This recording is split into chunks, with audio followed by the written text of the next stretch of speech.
Welcome, today I'm showing how to change screen recorder sound settings into OPPO Find X5 Pro. Firstly, open your settings, then scroll down and choose System Settings option. Then go into Screen Recording option.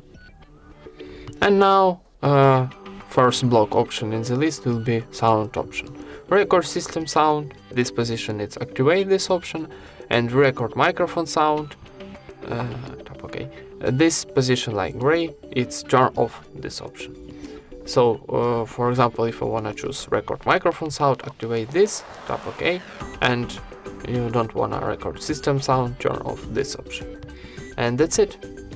Thank you for watching, leave thumbs ups and subscribe to our channel.